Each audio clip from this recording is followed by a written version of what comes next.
The other story we're tracking, news from the national capital, Delhi. MLA Jitendra Singh Shanti was shot at outside his Vivek Vihar residence this morning.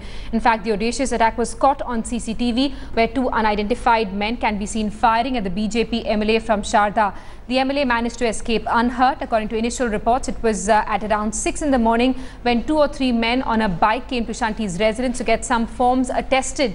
The MLA himself opened the door, and after a short altercation, shots were fired. The entire incident caught on CCTV. The Delhi police has indicated that the idea may have been to scare the BJP MLA and not to kill him. According to the police, a shootout at such a close range could have been lethal if the attackers intended so. The police also claims that the accused had been to the MLA's house before as well and knew about the CCTV. The accused were reportedly wearing helmets to hide their faces.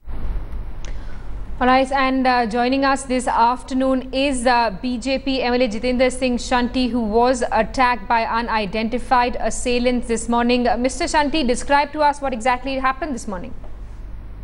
5:40 पे लगभग मेरे घर के बाहर जो कोई व्यक्ति घूम रहा था 20-25 मिनट से उसने घंटी बजाई। रूटीन में हमारे यहाँ लोग अक्सर सुबह सुबह कागज टेस्ट कराने भी आते हैं और कई बार ब्लड का लेटर लेने के लिए या शहीद भगत सिंह सेवा दल की एम्बुलेंस के लिए आते हैं। रूटीन में मैं मिसिस को बोला कि दरवाज़ा खोल दो, लेकिन वो नहीं उठी। लेकिन फिर घंटी दोबारा बजी तो मैं गया, उठ के देखा एक व्यक्ति अच्छा पैंट शर्ट पहन के और फ्लीट्स पहने हुए थे और हेलमेट लगाया हुआ था। 2 कागज़ हाथ में थे कि मेरे कागज़ टेस्ट कर दीजिए। मैंने दरवाज़ा खोला तो सिर्फ इतना ही बोला उन्होंने, टेस्ट कर दो। तो मैंने उनके कागज़ ले लिए।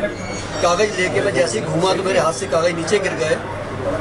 फिर मैंने कागज़ उठाए और जैसे मुड़ने लगा तो उसने जो है मेरा गिरेबान पकड़ लिया और कागज़ भी मेरे हाथ से वापस ले लिए और मुझे खींचने लगा। दूसरा हाथ जो था उसका, एक तो गिरेबान पर था, दूसरा हाथ उसका पैंट की तरफ जब गया तो मैंने सोचा इसके पास कोई चक्कू वक्कू होगा, हथियार। लगभग 15 फुट मुझे वो खींच के ले गया और ये बोलता जा रहा था कि बोलियो मत, बोलियो मत।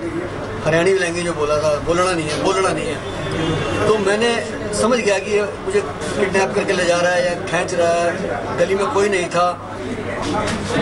आखिरकार उसने जब पिस्टल निकाली तो मैं समझ गया। उस समय उसका एक हाथ खाली हो गया, एक हाथ से मुझे पकड़ा था, तो मैंने झटका दिया और मैं भागा। गलती से मेरे घर का दरवाज़ा जिसमें इंटरलॉक लगा है, मैंने बाहर खोलने की वजह अंदर दबा दिया, वो भी लॉक हो गया। तो उसने फायर किया और दरवाजे में लगा। फिर मैं दूसरे दरवाजे पे गया, वो ऑलरेडी लॉक था। मैंने बच्चों को आवाज़ें मारी, अपनी घंटियाँ बजाई कि मैं बाहर रह गया हूँ, गोलियाँ चल रही हैं। जितनी देर में बच्चे आते हैं उतनी देर में उसने फिर गोली चलाई और वो गोली मेरे पास से निकल गई। फिर मैंने गली में भागना शुरू कर दिया बदहवास होकर। मैंने कहा हमें मार देगा, मुझे नहीं छोड़ेगा। तो लास्ट गोली जो उसने मारी है मेरी छाती की तरफ करके मारी, लेकिन उसका निशाना चूक गया और गोली मेरे कान के पास से निकल गई। And so your son says that many attempts have been made on your life before as well. This is not the first attack that you faced. साथ में जब मैं इलेक्शन लड़ रहा था निर्दलीय, तब हमारी ऊपर गोली चली थी, लेकिन उसको मैं समझता था कि राजनीतिक लोगों ने ये दबाव डालने के लिए, कि डराने के लिए, धमकाने के लिए मुझे कि ना खड़ा हो। तो मुझे याद है उस समय के डीसीपी साहब ने कहा था कि शंटी जी आपको डरने की बात नहीं है, हम आपके साथ हैं, आप चुनाव लड़ते रहिए। और मैं चुनाव लड़ा और मैं जीता, फिर 2 बार जीता। अब मैं विधायक बना हूँ।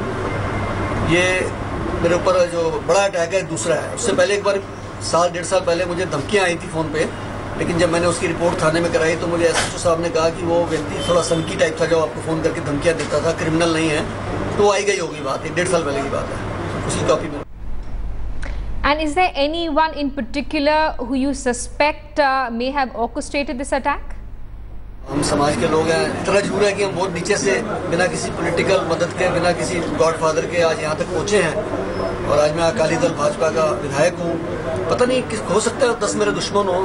मैंने अपने इंटेंशनली किसी का आज तक बुरा नहीं किया है, इसलिए मुझे किसी के ऊपर गिला नहीं है, किसी के ऊपर शक नहीं है। Alright, that was Jitendra Singh Shanti of the BJP detailing what exactly happened this morning. The Aam Aadmi Party meanwhile has called this attack a cheap publicity stunt. We'll continue tracking developments in